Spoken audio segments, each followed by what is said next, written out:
आज बात करेंगे फैक्ट की। क्या वाकई में जॉन सीना ही जीतने वाला है रॉयल रंबल? क्या वाकई में 16 टाइम वर्ल्ड हैवीवेट चैंपियन से 17 टाइम चैंपियन बनने वाला है सुपरस्टार जॉन सीना? तो दोस्तों, welcome to the cult of wrestling. बहुत सारी अपडेट्स हैं, लेकिन बड़ी अपडेट है जॉन सीना के बारे में। शुरुआत ही करता हूँ जॉन सीना के बारे में। देखिए, आप सबको पता है जॉन सीना उतर चुका है रॉयल रंबल 2025 में कम्पीट करने के लिए। जॉन सीना ने खुद को ऑफिशियल कर दिया है कि मैं John Cena royal rumble match को ना सिर्फ खेलने वाला हूं, बल्कि उसको मैं जीतने भी वाला हूं। तो दोस्तों, welcome to the cult of wrestling. पूरी वीडियो देखना बहुत इंटरेस्टिंग है। अब देखिए, सबसे पहले बात करें ओड्स की। रॉयल रंबल कौन जीत सकता है? दो नाम है, सिर्फ दो नाम है। एक नाम है जॉन सीना का, एक नाम है the best in the world CM Punk का। तो सिर्फ ये दोनों ही नाम है, इन दोनों के अलावा कोई भी नहीं है। जितने भी ओवर आएंगे वो नहीं जीतने वाले। सीएम पंक और जॉन सीना, सिर्फ यही दो बंदे हैं तो रॉयल रंबल को जीत सकते हैं। That's it. अब सबसे पहले बात करता हूँ जॉन सीना के बारे में। देखिए, जॉन सीना के चांसेस ज्यादा हैं। John Cena versus Cody Rhodes already WrestleMania में मैच बुक हो चुका है, ये मैच को ऑफिशियल है। अब जॉन सीना का रॉयल रंबल जीतना बहुत जरूरी हो जाता है, बिकॉज अगर जॉन सीना रॉयल रंबल जीतता है तो वो कोडी रोड्स को चैलेंज कर सकता है। लेकिन दोस्तों, अगर मैं आपको अंदर की बात बताऊं और अगर मैं रियलिटी बताऊं आपको, तो दोस्तों, क्या जॉन सीना सच में जीतने वाला है रॉयल रंबल? मुझे नहीं लगता। अब देख के मेरे को नहीं लगता। उसके पीछे रीजन बताऊंगा मैं आपको, डोंट वरी। रीजन मैं आपको बताता हूँ क्यों जॉन सीना रॉयल रंबल नहीं जीत सकता। मैं अपनी प्रिडिक्शन बता रहा हूँ और रूमर के अकॉर्डिंग जो चीजें हैं उनको मैं क्लैरिफाई करूंगा। ऐसे ही मैं कुछ भी मेरे मन में आया मैं बोलना शुरू नहीं करता। सबसे पहले बात करें जॉन सीना का रॉयल रंबल जीतने का सपना। सपना तो नहीं कहूंगा, लेकिन हाँ, सब लोग, इवन मैं भी, जॉन सीना को रॉयल रंबल जीतता हुआ देखना चाहता हूँ for a third time. Because John Cena का जो ईयर है is the last year in WWE, और इसके बाद आफ्टर रिटायरमेंट होगी। एंड देन हम देखना चाहते हैं कि जॉन सीना का वो एक लेवल जो हमको काफ़ी समय से देखने को नहीं मिला है, वो हमको देखने को मिल जाए। भाई, इससे बेहतरीन बात और क्या होगी? तो दोस्तों, हम देखना चाहते हैं जॉन सीना को रॉयल रंबल जीतते हुए। लेकिन दोस्तों, क्या अगर मैं कहूँ ऐसा नहीं हो सकता? बिकॉज रीजन ये है कि जॉन सीना एलिमिनेशन चेंबर 2025 के लिए ऑलरेडी एडवर्टाइज है। जी हाँ दोस्तों, जॉन सीना एलिमिनेशन चेंबर में कम्पीट करने वाला है, और रूमर के according John Cena elimination chamber match में कम्पीट करने वाला है। और आपको पता है भाई, एलिमिनेशन चेंबर मैच में कौन कम्पीट करता है? जिसको नंबर 1 कंटेंडर बनना होता है रेसलमेनिया में टाइटल के लिए। अब आपको पता है इस समय डब्ल्यूडब्ल्यूई कंपनी के पास दो टाइटल है, एक है अनडिस्प्यूटेड टाइटल और एक है वर्ल्ड हैवीवेट टाइटल। दो टाइटल हैं, इसलिए भाई एक तो रॉयल रंबल जो जीतेगा वो चैलेंज करेगा दोनों में से किसी भी एक टाइटल को, और जो एलिमिनेशन चेंबर जीतेगा वो चैलेंज करेगा दूसरे टाइटल को। ये आप सबको पता है। तो जॉन सीना को एलिमिनेशन चेंबर मैच में जब बोला जा रहा है कि ये बंदा बुक है, ये खेलने वाला है एलिमिनेशन चेंबर मैच को, तो सीधी सी बात है जॉन सीना रॉयल रंबल नहीं जीतने वाला। तभी वो एलिमिनेशन चेंबर में जाएगा, एलिमिनेशन चेंबर को जीतेगा और नंबर 1 कंटेंडर बनेगा रेसलमेनिया में मैच के लिए। सब आपको क्लियर हो चुका है। अब आप कहेंगे भाई, बात तो तेरी सही है। भाई, बात बिल्कुल सही है। आप खुद सोचिए ना, जॉन सीना को अगर एलिमिनेशन चेंबर में उतारना ही है। अब देखिए, दो चीज हो सकती है। एक तो जॉन सीना को एलिमिनेशन चेंबर में इसलिए एडवर्टाइज किया गया है एज अ लास्ट चेंबर बोल के, बिकॉज टिकट सेल आउट करवानी है। और आपको पता है एलिमिनेशन चेंबर कनाडा के अंदर होने वाला है, आई थिंक मॉन्ट्रियल में होने वाला है। और एक स्टेडियम शो है, यानी कि स्टेडियम शो का मतलब है 30-35 हजार से ज़्यादा टिकट सोल्ड आउट करनी पड़ेगी। और अभी डब्ल्यू कंपनी ने 25 हजार के आसपास टिकट सोल्ड आउट किया है, जो काफ़ी मतलब पूरी नहीं की है। तो आई थिंक 40 हजार के आसपास इस स्टेडियम में ऑडियंस होगी, और वहाँ की टिकट सेल आउट करनी पड़ेगी। इसलिए जॉन सीना को एडवर्टाइज कर रखा है। लेकिन ये जल्दी से जल्दी तब सेल आउट होगी जब जॉन सीना और मैचेस मतलब इस शो के लिए एडवर्टाइज किए जाएंगे, बुक होंगे। लेकिन दोस्तों, अभी के according John Cena elimination chamber match में आने वाला है। इसका मतलब क्लियर अगर हम लगाएं तो भाई हो सकता है John Cena royal rumble match ना जीते, John Cena number 1 contender match जीते और देन फिर कोडी को चैलेंज करे। और रॉयल रंबल कौन जीतेगा? रॉयल रंबल अब एक ही बंदा बचता है, the best in the world CM Punk. और सीएम पंक जीतेगा रॉयल रंबल। और आपको पता ही है सीएम पंक किसको चैलेंज करेगा, मुझे बताने की जरूरत नहीं है। मैं बिल्कुल नहीं देखना चाहता सीएम पंक वर्सेस गुंथर के बीच में मैच, बिकॉज मेरे को लगता नहीं गुंथर उस लेवल का टैलेंट है जो रेसलमेनिया में सीएम पंक को फेस कर सके। बिकॉज सीएम पंक का जो एक लेवल है बहुत हाई है, गुंथर का उतना लेवल नहीं है मेरे भाई। तो मैं तो नहीं चाहूंगा कि गुंथर का मैच हो, हाँ किसी और का मैच हो करवा दो, लेकिन गुंथर का तो बिल्कुल नहीं चाहता। बस, अब जॉन सीना रॉयल रंबल नहीं जीतने वाला, अभी देख के तो यही लगता है। लेकिन अगर मैं बताऊं, जो हाइप बनी हुई है इस समय, जॉन सीना ने जो प्रोमो कट किया था वो बहुत ज़्यादा सीरियस था। उसको देख के तो साफ साफ लग चुका कि भाई John Cena royal rumble match को जीतने वाला है। जैसा उसने कहा था कि मैं रॉयल रंबल में सिर्फ आना ही नहीं वाला, उसको जीतने भी वाला हूँ। तो दोस्तों, जॉन सीना जीत सकता है रॉयल रंबल। लेकिन दोस्तों अब चीज़ें जो मैंने आपको रिवील करी है वो भी भाई नज़रअंदाज तो नहीं की जा सकती, बिकॉज मैंने आपको फैक्ट बताए हैं। अगर जॉन सीना रॉयल रंबल में जीतने वाला है, आने वाला है, तो वो चेंबर में क्यों आएगा, और चेंबर में चलो आ भी गया, वो चेंबर मैच में क्यों कम्पीट करेगा, बिकॉज वो ऑलरेडी नंबर 1 कंटेंडर है। अब देखते हैं भाई डब्ल्यूडब्ल्यूई कंपनी किस तरह से स्टोरी घुमाती है, कुछ समझ नहीं आ रहा है। जैसे मैंने कहा कि इस साल की रेसलमेनिया 41 बहुत ज़्यादा अनप्रिडिक्टेबल है। कोई मैचेस कब होंगे क्या पता, सीएम पंक रोलिंस का मैच रेसलमेनिया तक होगा नहीं होगा कुछ नहीं पता, आई डोंट नो मैन। सो इस बार की रेसलमेनिया सही में अनप्रिडिक्टेबल है। बट हाँ, जॉन सीना के बारे में जो चीज़ें थी मैंने आपको क्लियर कर दी। बट फैक्ट के according CM Punk and John Cena दोनों ही रॉयल रंबल जीत सकते हैं। दोनों का मतलब दोनों नहीं, दोनों में से एक जीत सकता है। दोनों के चांसेस 50-50 है। सीएम पंक भी 50% पे है, जॉन सीना भी 50% में है, बिकॉज दोनों की स्टोरी लाइन रेसलमेनिया तक बिल्कुल सीधी है, कोई टेढ़ी मेढ़ी चीज़ें नहीं है। अगर मैं कहूँ कि सीएम पंक की ढीली है, जॉन सीना की ज़्यादा है, तो भाई ऐसा भी नहीं है। सीएम पंक की भी टाइट है, जॉन सीना की भी टाइट है। अब देखते हैं भाई रेसलमेनिया में क्या होता है, और चेंबर में वाकई में जॉन सीना सिर्फ पोस्टर बॉय है, या वो कम्पीट करेंगे, या वो चेंबर में कम्पीट करेंगे, ये अभी तक क्लैरिफाई नहीं है। लेकिन हाँ, अगर जॉन सीना रॉयल रंबल जीतते हैं तो भाई चीज़ें अलग हो जाएंगी। अगर सीएम पंक जीतते हैं तब भी चीज़ें अलग होंगी। बट रेसलमेनिया में अपोनेंट कोई और होना चाहिए। आई थिंक गुंथर को हरा देना चाहिए रेसलमेनिया से पहले, ये बेटर डिसीजन होगा। तो बात करता हूँ नेक्स्ट अपडेट के बारे में, and this is a serious thing, because I think ऐसी चीज़ें डब्ल्यूडब्ल्यूई कंपनी में बहुत कम होती है। पहले तो भाई होती नहीं थी, जैसे कि विंस के समय में तो भाई इन पर ध्यान ही नहीं दिया जाता था। मैं बात कर रहा हूँ कमेंटेटर से, जैसे कि माइकल कोल है, वेड बैरट है, अब तो भाई पैट मैकैफे भी वापस आ चुका है, और एक बंदा और है जिसका नाम है कोरी ग्रेव्स।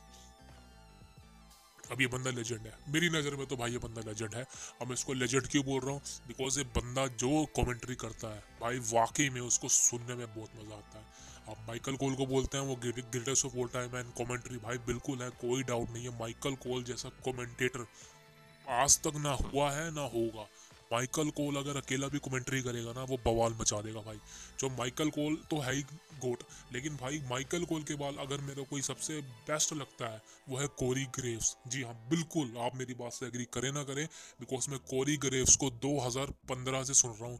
2015 में कोरी ग्रेव्स ने कमेंट्री ज्वाइन करी थी, और 2015 से लेके अब अभी तक भाई कोरी ग्रेव्स लगातार कमेंट्री कर रहा है। भाई hats off to him, because जो इसने मजा हमको दिलाया माइकल कोल के साथ मिलके, वो अनबीटेबल है। लेकिन दोस्तों आपको याद होगा नेटफ्लिक्स पर कोरी ग्रेव्स नहीं था, वहां पर पैट मैकेफे था। और आपने जब जब देखा होगा पैट मैकेफे जब भी आता है तो कोरी ग्रेव्स कहीं ना कहीं भाई उससे एक तरह से मतलब चिड़ सी खाता है। जलन का मतलब नहीं, जलन नहीं कहूँगा, बिकॉज जलन तो भाई वो खाता है जो खुद ही टैलेंटेड ना हो, लेकिन कोरी तो टैलेंटेड है भाई, जैसे कि पैट मैकेफे भी अच्छा है, कोई दिक्कत नहीं है। लेकिन Corey Graves is a different level, Pat McAfee is a different level. तो दोस्तों हुआ क्या था, नेटफ्लिक्स पर पैट मैकेफे को बुला लिया गया और कोरी ग्रेव्स को रिप्लेस कर दिया गया पैट मैकेफे के थ्रू, यानी कि अब नेटफ्लिक्स पर आपको PAT McAfee versus Michael Cole की जोड़ी नजर आने वाली है। और जो कोरी ग्रेव्स है भाई उनको आपने एनएक्सटी में भेज दिया, एनएक्सटी में भेज दिया। एनएक्सटी को कौन देखता है भाई, चलो जो लोग देखते भी है वो उस लेवल के नहीं है। मेन रोस्टर से हटा के आपने उस बंदे को एनएक्सटी में भेज दिया जो पिछले 8-10 सालों से आपके लिए कमेंट्री कर रहा है, और अनबीटेबल। ऐसा भी है ना कि कोरी ग्रेव्स की कमेंट्री कोई सुनना नहीं चाहता। आपको याद होगा इससे पहले केविन टन नाम का एक कमेंट्री था, उसको इन्होंने मतलब फाड़ कर दिया था, बिकॉज वो कुछ कमेंट्री में दिक्कत दे रहा था। भाई कोरी ग्रेव्स तो लेजेंड है भाई, जैसे कि माइकल कोल है, तो आपने कोरी ग्रेव्स को एनएक्सटी में भेज दिया, चलो वो कोई दिक्कत नहीं। लेकिन दोस्तों कोरी ग्रेव्स ने अपनी मतलब अपने हक की लड़ाई लड़ना शुरू कर दिया है। कोरी ग्रेव्स ने भाई ट्वीटिंग पे ट्वीटिंग शुरू कर दी और बोल दिया कि भाई अगर आप अच्छा कर रहे हो, आपको पसंद कर रहे हैं लोग, लेकिन फिर भी दोस्तों आपको वो मौका नहीं दिया जाता जिसके आप लायक हो। तो कोरी ग्रेव्स का सिंपल सादा जो भी इन्होंने लिखा उसका एक डायरेक्ट इशारा था कि डब्ल्यूडब्ल्यूई कंपनी इनके साथ जो कर रही है वो सही नहीं है। बिकॉज पैट मैकेफे के बारे में मैं कुछ गलत नहीं बोलूंगा, वो भी अच्छा कमेंटेटर है भाई, कोई प्रॉब्लम नहीं है, उसका अलग अंदाज है, उसका अलग स्टाइल है। लेकिन दोस्तों यहाँ पर जो पैट मैकेफे ने कोरी को रिप्लेस किया है वो सही नहीं है मेरे हिसाब से। आप अगर 3 बंदों को भी डाल देते ना कोई प्रॉब्लम नहीं होती, बिकॉज पहले भी आप करते थे भाई, पहले भी 3 बंदे होते थे तो कोई दिक्कत नहीं थी। लेकिन आपने पैट मैकेफे को इसलिए कोरी ग्रेव्स को इसलिए रिप्लेस कर दिया बिकॉज कोरी ग्रेव्स को लगता है आपको कि नेटफ्लिक्स पर बड़ा चेहरा नहीं है कोरी ग्रेव्स, तो भाई ये चीज़ सही नहीं है मेरे अकॉर्डिंग। तो भाई कोरी ग्रेव्स ही बड़ा चेहरा, कोई ऐसी बात नहीं, उसकी कमेंट्री भी भाई अमेजिंग होती है, आप सुन के देखिए,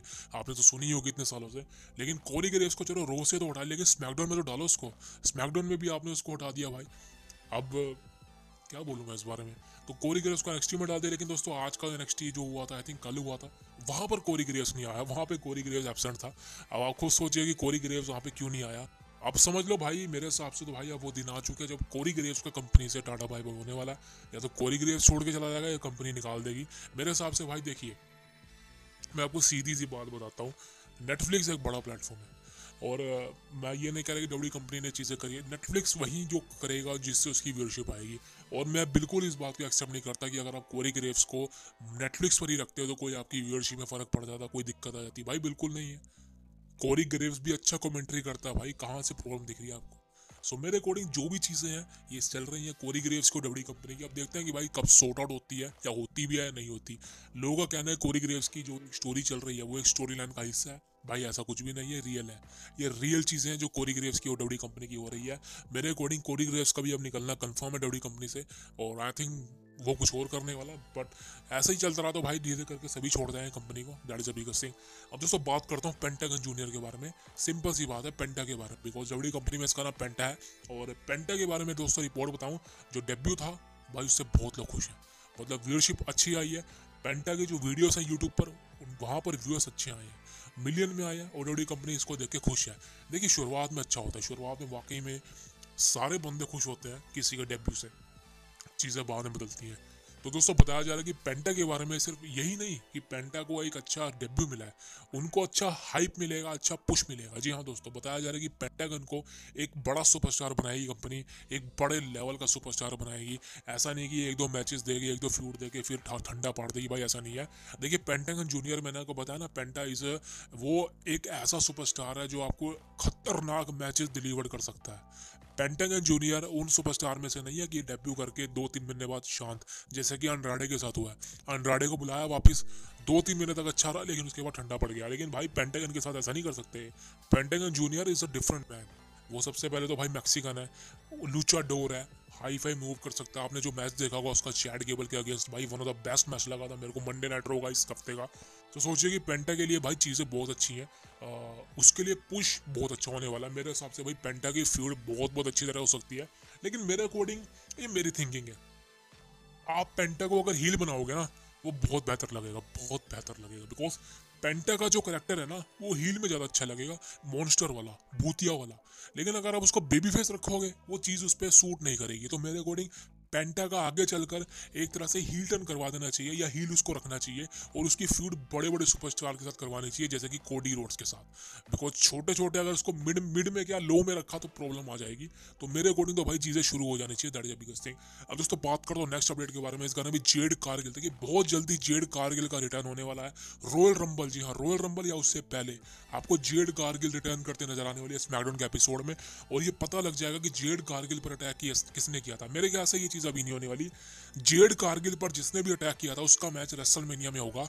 और जेड कारगिल पर अटैक करने वाला कौन हो सकता है? दो नाम सामने आ रही हैं, एक तो है नेओमी और एक है बियंका ब्लेयर। अब आप मेरे को बताइए दोनों में से कौन सा नाम है जो जेड कारगिल पर अटैक कर सकता है? मेरे अकॉर्डिंग बियंका होगी तो बेटर होगा, बट मेरे को नहीं लगता कि डब्ल्यू कंपनी बियंका ब्लेयर को कभी भी हील बनाएगी। बिकॉज बियंका ब्लेयर को तो भाई वैसे ही ओवर दिखाया जाता है, लेकिन अगर वो हील बन गई तो भाई उसके लिए सही नहीं होगा। मेरे ख्याल से न्योमी हो सकती है। न्योमी ने अटैक किया था जेड कारगिल पर, वो रेसलमेनिया में आई थिंक मैच हो सकता है, न्योमी वर्सेस जेड कारगिल। बट मेरे according Jade Cargill versus Bianca Blair होना चाहिए। मैच लास्ट ईयर से टीज हो रहा था, बड़ा फाइनली इस मैच को करा देना चाहिए। बहुत लंबा समय हो जाएगा, समझ लो भाई, that is the biggest thing. अब दोस्तों बात करना चाहता हूँ बेस्ट सुपरस्टार। अब इसको मैं बेस्ट क्यों कह रहा हूँ, बिकॉज वाकई में he is the best superstar, but ये इन दिनों डब्ल्यू कंपनी में नहीं है, आई थिंक किसी भी कंपनी में नहीं है। जेफ हार्डी, जी हाँ, the ultimate charisma Jeff Hardy. अब जेफ हार्डी के बारे में क्या बोलूँ भाई, आप सब जानते हैं बंदा कौन है। इस बंदे का करियर रेसलिंग में क्या रहा है, टैग टीम में क्या रहा है, बवाल बवाल। लेकिन दोस्तों फाइनली जेफ हार्डी एक शो पर आए थे और इंटरव्यू पे आए थे, और वहाँ पर उन्होंने बहुत चीज़ें रिवील करी है। सबसे पहले तो भाई उन्होंने ब्रॉक लेसनर के बारे में चीज़ें रिवील करी।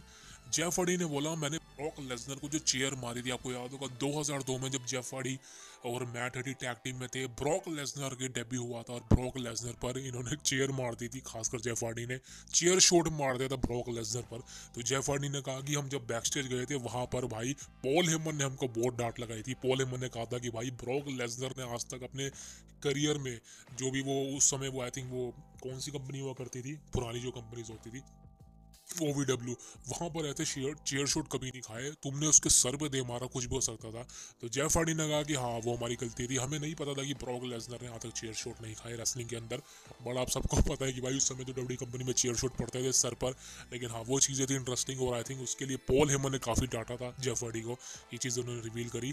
और आई थिंक ब्रॉक लेसनर और जेफ हार्डी के बीच में 19 दिनों के आसपास के लड़ाई है, ये सब दिखाया जाता है, that is a biggest thing. उसके बाद जेफ हार्डी ने रिवील करा कि भाई क्या मैं डब्ल्यू कंपनी में वापस आ सकता हूँ। तो जेफ हार्डी ने कहा कि देखिए कुछ भी हो सकता है, रेसलिंग मैं कर सकता हूँ, मेरा शरीर फिट है, लेकिन हाँ मैं जानता हूँ कि मेरा पास्ट कुछ अच्छा नहीं रहा है, चाहे वो मेरा अल्कोहलिक ओवर टेस्ट हो या फिर मैं डब्ल्यू छोड़ के चला गया था। आप सबको पता भाई क्या होता है जेफ हार्डी के और डब्ल्यू कंपनी के बीच में वॉकआउट कर गए थे वो। तो जेफ हार्डी ने वो सारी चीज़ें बोली है, लेकिन हाँ जेफ हार्डी कहते हैं यार कंपनी मेरे को बुलाना चाहती है तो royal rumble was better place, और रॉयल रंबल में मैं सिर्फ एक ही बंदे के फेस टू फेस आना चाहूँगा, वो है the best in the world CM पंक। अगर आपको याद है 2009 के अंदर जब जेफ हार्डी ने कंपनी को छोड़ दिया था, एक तरह से लीव कर दिया था, तो भाई एक फ्यूड चल रही थी जेफ हार्डी और CM पंक की, और CM पंक की भाई one of the best feud माना जाता है, अभी तक याद है दोस्तों अभी तक याद है वो फ्यूड, बिकॉज CM पंक ने भाई जेफ हार्डी की ऐसी की तैसी कर दी थी, जेफ हार्डी की फैमिली की, जेफ हार्डी का जो एक क्लोन बना दिया था। और जेफ हार्डी और CM पंक के बीच में एक मैच हुआ था, जिस मैच को भाई CM पंक ने जीत लिया था और जेफ हार्डी को कंपनी छोड़ के जाना पड़ा था। भाई वो फ्यूड नहीं, वो एक मतलब गोड था भाई, वो गोड फ्यूड थी जिसको हिस्ट्री में माना जाता है। और जेफ हार्डी को वो सब याद है, जेफ हार्डी ने कहा कि वो one of the best feud थी मेरे करियर की जो मैंने CM पंक के साथ लड़ी। बट उस समय चीज़ें अधूरी रह गई थी बिकॉज मैं कंपनी छोड़ के चला गया था और हम दोनों का आपस में जो बिजनेस था वो अनफिनिश रह गया था। दूसरी कंपनी में आपको याद होगा CM पंक भी दूसरी कंपनी में थे, जेफ हार्डी भी दूसरी कंपनी में, एक बार आपको याद होगा दोनों एक रिंग में आए थे लेकिन फेस टू फेस नहीं हुआ था। तो जेफ हार्डी ने कहा कि हाँ ऐसा भी हुआ था, लेकिन हम दोनों भिड़े नहीं, हम दोनों फेस टू फेस भी नहीं आए, वो जस्ट एक अनाउंसमेंट थी। लेकिन हाँ अगर मैं रॉयल रंबल में आ सकूं तो मैं CM पंक के फेस टू फेस आना चाहूँगा और वो चीज़ें जो हमारे बीच में अधूरी हैं अभी तक वो पूरी करना चाहूँगा। तो भाई मैं तो देखना चाहूँगा CM पंक और जेफ हार्डी के बीच में एक लास्ट मैच। और दोस्तों आप मेरे को बिलीव करें, अगर ये मैच रेसलमेनिया 41 में हो गया ना भाई, मैं खुश हूँ इससे, मैं खुश हूँ भाई, बिकॉज मेरे को पता है जेफ हार्डी भाई बवाल मैच दे सकता है और CM पंक तो भाई गोट है ही।